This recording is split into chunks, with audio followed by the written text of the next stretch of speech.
A green light enveloped the earth, and all humans turned into statues. But they weren't dead, their brains still held consciousness, and their blood continued to flow. With no human activity, the world was renewed, and animals reclaimed dominance. Over time, skyscrapers vanished, replaced by dense, primeval forests. However, the man, through sheer willpower, remained conscious, constantly counting the days of petrification in his mind. He counted for 3,700 years until a drop of liquid fell on him and he awoke.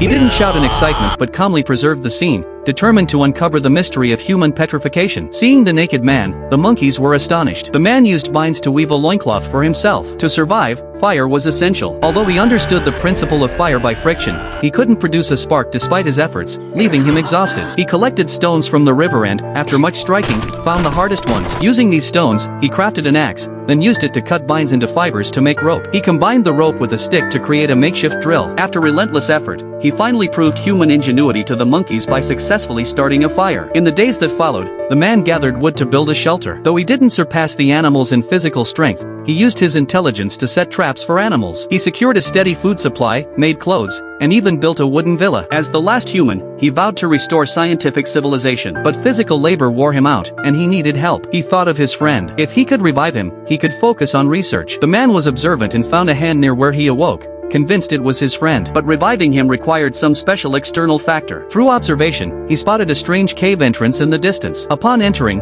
he was met with a pungent smell, reminiscent of nitric acid. To verify his suspicion, he took a petrified strand of hair and conducted an experiment. As expected, in just 2.5 seconds, the hair was no longer petrified. Overjoyed by the result, he immediately filled a bottle with nitric acid and poured it over his friend's head. Strangely, the statue remained unresponsive, leaving him puzzled. Despite multiple attempts, none of the subjects showed any signs of petrification reversal. With no other options, he pushed his friend into the cave, hoping the continuous drip of nitric acid would eventually work its magic.